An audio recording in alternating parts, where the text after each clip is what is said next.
Hello everyone. तो आज हम स्टडी करेंगे हमारे statistics for economics class 11th के चैप्टर फर्स्ट को, जो कि है concept of economics and significance of statistics in economics को।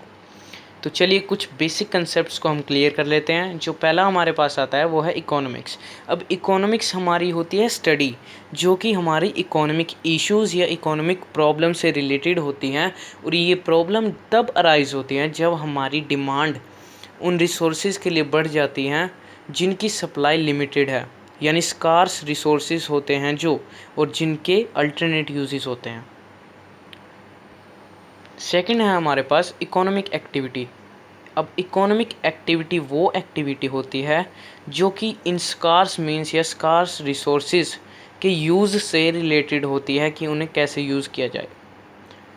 थर्ड है हमारे पास हु इज़ अ कंज्यूमर, यानी कंज्यूमर कौन होता है।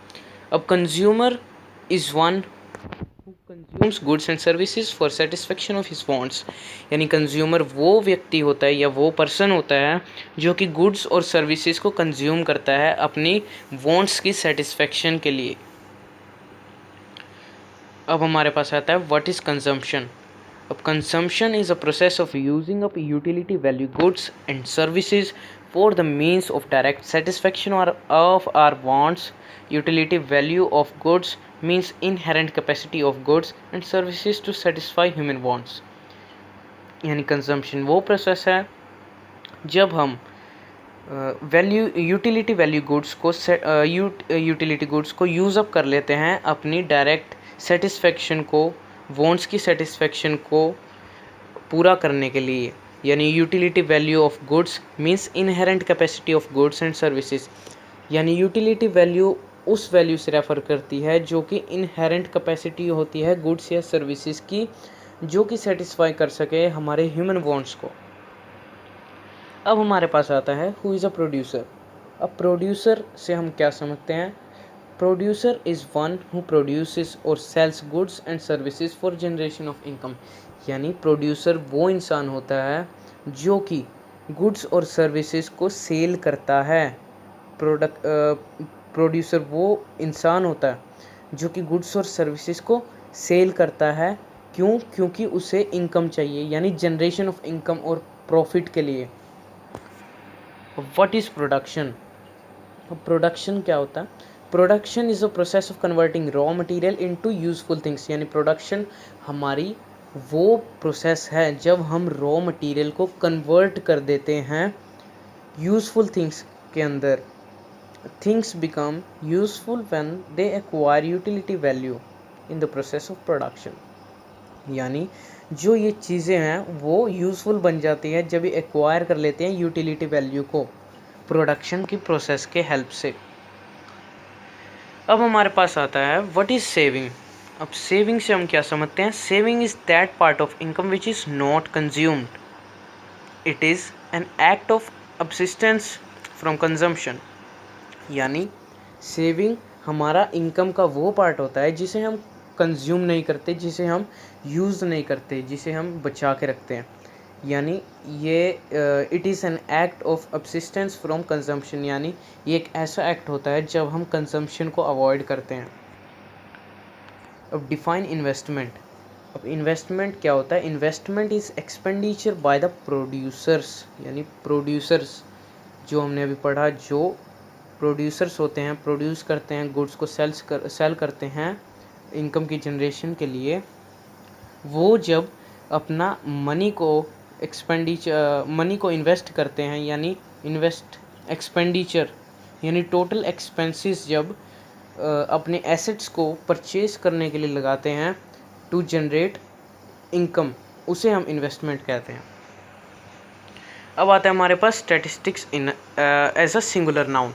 अब स्टैटिस्टिक्स को सिंगुलर सेंस में हम कहेंगे कि statistics means science of statistics और स्टैटिस्टिकल मेथड, यानी स्टैटिस्टिक्स हमारी सिंगुलर सेंस में एक साइंस है स्टैटिस्टिक्स या स्टैटिस्टिकल मेथड्स की।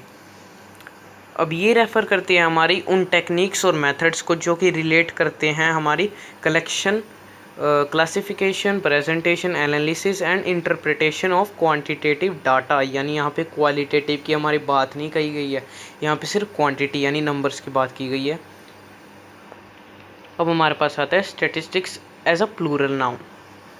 अब प्लूरल नाउन में, प्लूरल सेंस में हम बात करें तो स्टैटिस्टिक्स रेफ़र करती है उस इंफॉर्मेशन को जो कि नंबर्स और न्यूमेरिकल डाटा को रिप्रेजेंट करती है, यानी पॉपुलेशन स्टैटिस्टिक्स हो गया हमारा, employment statistics, statistics concerning public expenditure etcetera. यानी जैसे यहाँ पे लिखा है हमारा पॉपुलेशन स्टैटिस्टिक्स, यानी जब हम पॉपुलेशन को नोट करते हैं यानी कलेक्ट करते हैं डाटा उससे रिलेटेड एक एरिया का, तो वो स्टैटिस्टिक्स के अंदर आता है। अब हमारे पास है यहाँ पे स्टेजेस ऑफ स्टैटिस्टिकल स्टडी। यहाँ पे हमारा फर्स्ट स्टेज है कलेक्शन ऑफ डाटा, यानी जब हम डाटा को कलेक्ट करते हैं। सेकंड है हमारा ऑर्गेनाइजेशन ऑफ डाटा, जब हम डाटा को ऑर्गेनाइज करते हैं। थर्ड है हमारा प्रेजेंटेशन ऑफ डाटा, जब हम डाटा को प्रेजेंट करते हैं। फोर्थ है एनालिसिस ऑफ डाटा, जब हम डाटा को एनालाइज करते हैं। और फिफ्थ है हमारा इंटरप्रिटेशन ऑफ डाटा, यानी जब हम डाटा को इंटरप्रेट करते हैं। ये स्टेजेस हैं हमारे। अब हमारे पास stages of statistical study and the related statistical tools, यानी जब ये जो हमारे स्टेजेस थे उनके साथ जो हमारे स्टैटिस्टिकल टूल्स यूज़ होते हैं, यानी स्टैटिस्टिक्स के जो टूल्स हम कहते हैं जिन्हें, वो यूज़ होते हैं, उनके बारे में पढ़ेंगे।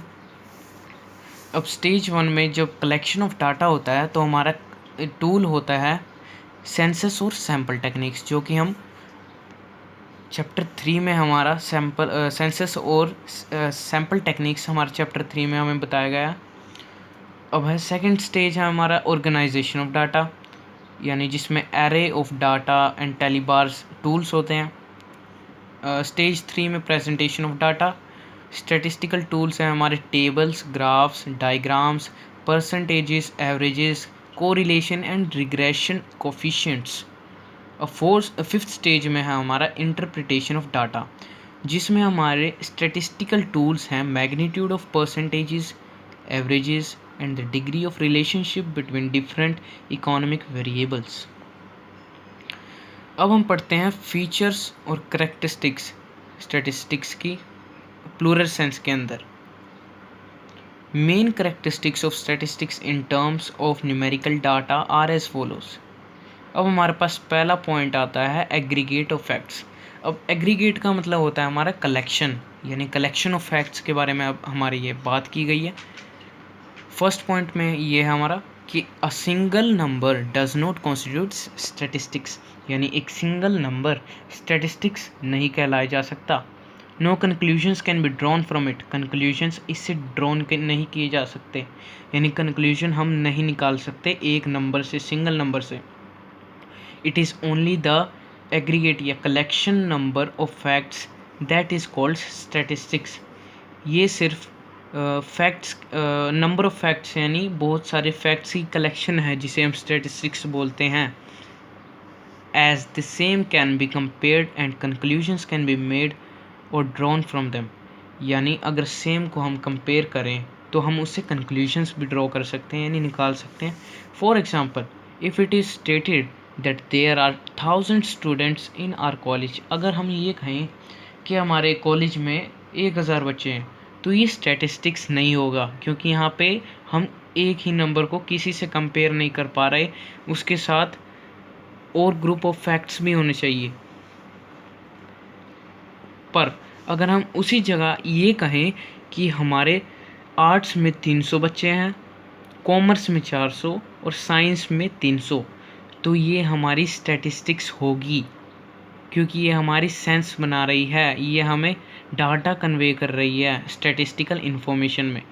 Similarly, if it is stated that population of India is 121 crore or that the value of total exports from India is 14,41,420 crore, then these aggregate of facts will be termed as statistics। तो इन को हम ये जो aggregate of facts हैं, collection of facts हैं, इन्हें हम statistics में involve कर सकते हैं। It can be therefore concluded all statistics expressed in numbers, यानी सभी स्टैटिस्टिक्स नंबर्स में प्रेजेंट किए जाते हैं, पर सभी नंबर्स स्टैटिस्टिक्स नहीं होते। अब हमारे पास सेकंड पॉइंट होता है न्यूमेरिकली एक्सप्रेस्ड, यानी जो स्टैटिस्टिक्स है ये न्यूमेरिकली एक्सप्रेस्ड किया जाता है। अब statistics are expressed in terms of numbers, यानी जो स्टैटिस्टिक्स है हमारा नंबर्स के टर्म पे रिप्रेजेंट किया जाता है। क्वालिटेटिव एक्सपेक्ट्स लाइक स्मॉल और बिग, रिच और poor etcetera are not called statistics, जो कि मैंने आपको बताया था कि क्वालिटेटिव एक्सपेक्ट्स को हम यहाँ पे इंक्लूड नहीं करते। फॉर इंस्टेंस टू से इरफान पठान इज टॉल, अगर हम कहें कि इरफान पठान टॉल हैं, सचिन शॉर्ट हैं, तो ये स्टैटिस्टिकल सेंस नहीं बनाएगा। पर उसी जगह अगर हम ये कहें कि इरफान पठान की हाइट 6 फीट 2 इंचज़ है और सचिन की हाइट 5 फीट 4 इंचज़ है, तो ये न्यूमेरिकली डाटा बन रहा है हमारा, यानी ये स्टैटिस्टिक्स कहलाएगा। अब थर्ड पॉइंट है हमारे पास यहाँ पे मल्टीप्लिसिटी ऑफ कॉजेस, यानी जो स्टैटिस्टिक्स हैं वो किसी एक फैक्टर पे नहीं चलता, यानी वो एक फैक्टर से अफेक्ट नहीं हो सकता। अब statistics are not affected by a single factor but are influenced by many factors, यानी बहुत सारे फैक्टर से इन्फ्लुएंस हो सकता है स्टैटिस्टिक्स में। Had they been affected by one factor alone then by removing that factor they would lose all their significance, यानी अगर हम एक फैक्टर पे अगर वो चल रहा होता तो एक फैक्टर को रिमूव करते हुए उसका सिग्निफिकेंस ख़त्म हो जाता। For instance 30% rise in price may have been due to several causes, यानी अगर 30% भी प्राइस बढ़ा है किसी गुड का तो वो बहुत सारे फैक्टर्स की वजह से हुआ होगा। फॉर एग्ज़ाम्पल, चाहे रिडक्शन आ गई हो उसकी सप्लाई में, इंक्रीज़ इन डिमांड यानी उसकी डिमांड इंक्रीज़ हो गई हो, शॉर्टेज ऑफ पावर यानी पावर की शॉर्टेज हो गई हो उसे बनाने के लिए, या राइज इन वेजेस या राइज इन टैक्स, ये बहुत सारे फैक्टर्स हमारे अफेक्ट करते हैं या फिर इन्फ्लुएंस करते हैं स्टैटिस्टिक्स को। और फोर्थ है हमारा रीजनेबल एक्यूरेसी। अब एक्यूरेसी की हमारी बात की जाती है यहाँ पे, a reasonable degree of accuracy must be kept in view, यानी जब हम स्टैटिस्टिकल डेटा को कलेक्ट करते हैं तो एक डिग्री यानी एक्यूरेसी की डिग्री हमें दिमाग में रख के चलनी पड़ती है कि जो हम डाटा कलेक्ट कर रहे हैं वो बिल्कुल एक्यूरेट हो, क्योंकि अगर हम गलत डाटा कलेक्ट कर लेंगे तो फिर उसके बहुत सारे गलत हमारे सॉल्यूशंस आएंगे या फिर बहुत सारे गलत हमारे आउटकम्स आएंगे उसके।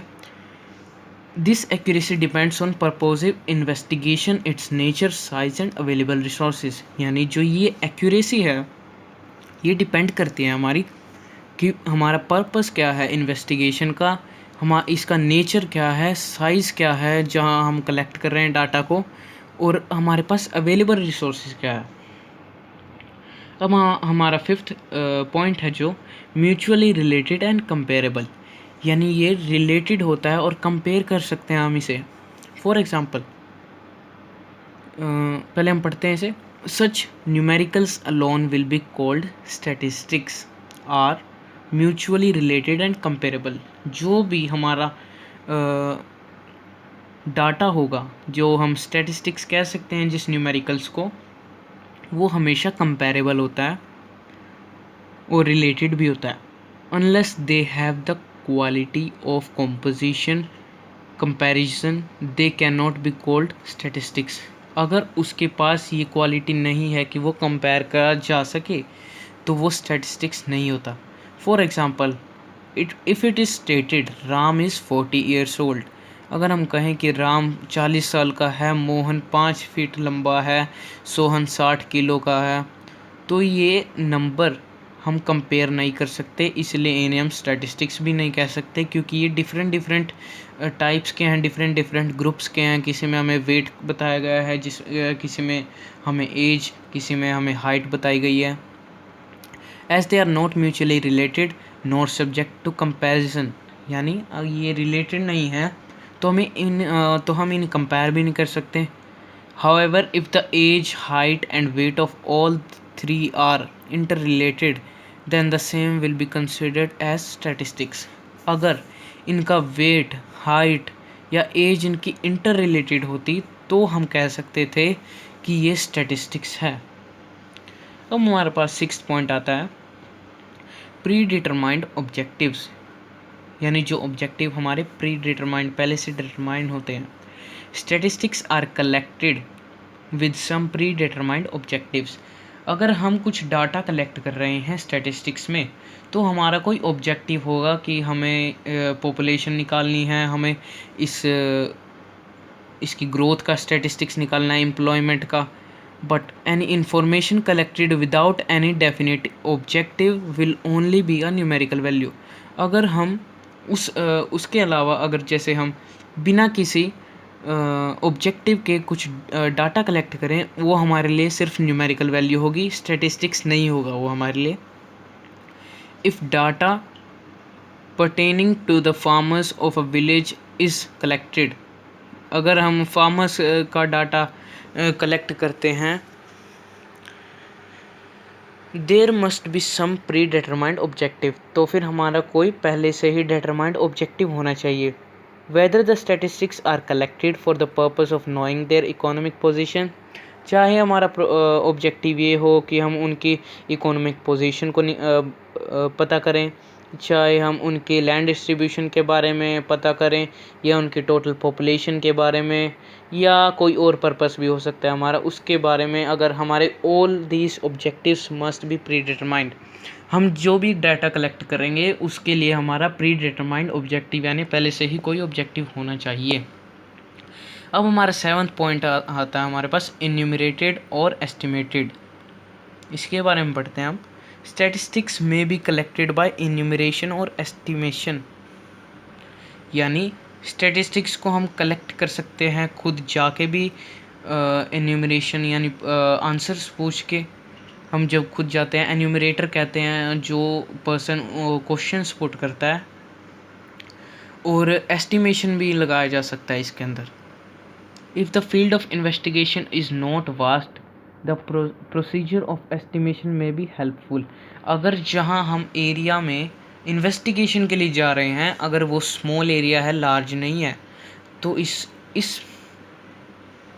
इस कंडीशन में हमारा एन्यूमरेशन मेथड या हमारा जो हम स्टैटिस्टिकल डाटा कलेक्ट करने जा रहे हैं, इस प्रोसीजर में एस्टिमेशन हेल्पफुल हो सकता है। For example 1 lakh people attended the rally addressed by the Prime Minister in Delhi and 2 lakh in Mumbai. These statistics are based on estimation, यानी अगर हम कहें कि 1 लाख लोगों ने प्राइम मिनिस्टर की रैली को दिल्ली में अटेंड किया और 2 लाख ने मुंबई में, तो हम ये तो हो नहीं सकता कि हम एक एक बंदे को गिन के आए हों। अब ये एस्टिमेशन ही है हमारा। These statistics are based on estimation as against it if the field of inquiry is limited, the enumeration method is appropriate. मैंने आपको बताया था कि अगर फील्ड हमारी छोटी है तो एनुमरेशन मेथड हमारा अच्छे से वर्क करेगा। For example it can be verified by enumeration whether 20 students are present in the class और 10 workers are working in the factory. अब हम ये पता कर सकते हैं एनुमरेशन मेथड से कि 20 बच्चे प्रेजेंट है हमारी क्लास में या 10 वर्कर एक फैक्ट्री में वर्क कर रहे हैं। अब हमारा लास्ट पॉइंट आ जाता है यहाँ पे 8th, collected in a systematic manner, यानी जो हमारा स्टैटिस्टिक्स में जो भी कलेक्शन होती है हमारी डाटा की, वो हमेशा एक सिस्टमेटिक मैनर में होती है। चलिए पढ़ते हैं इसे। Statistics should be collected in a systematic manner before collecting them a plan must be prepared, यानी वो डाटा कलेक्ट करने से पहले हमेशा हमें एक प्लान प्रिपेयर करना होता है। No conclusions can be drawn from statistics collected in haphazard manner, यानी अगर हम होच पोच में ऐसे ही कोई भी डाटा कलेक्ट करेंगे तो फिर उससे हम कोई भी कंक्लूजन नहीं निकाल सकते, वो हमारा एक वेस्टेज होगा। For instance data regarding the marks secured by the students of a college without any reference to the class, subject, examination or maximum marks etc will lead to no conclusion। अगर हम किन्हीं college के बच्चों के marks जो उनके आए हैं उसके बारे में अगर हमें डाटा कलेक्ट करना है तो बिना उनकी क्लास के बारे में जाने, बिना उनके सब्जेक्ट के बारे में जाने, बिना उनकी एग्ज़ामिनेशन के बारे में जाने, अगर हम उनके मार्क्स कलेक्ट करते हैं तो फिर ये किसी भी कंक्लूजन पे हमें नहीं पहुंचा सकता। In short, it can be safely be concluded that all numerical data cannot be called statistics। यानी हम इसे पक्के तौर पे कह सकते हैं कि जो भी हम सारा जो कलेक्ट करते हैं न्यूमेरिकल डाटा उसे हम स्टैटिस्टिक्स नहीं कह सकते, but all statistics are called numerical data. पर जो हमारा स्टैटिस्टिक्स होता है उसे हम न्यूमेरिकल डाटा ही कहते हैं। अब अगले पार्ट में हम लिमिटेशंस पढ़ेंगे स्टैटिस्टिक्स की। Thanks for watching, stay tuned,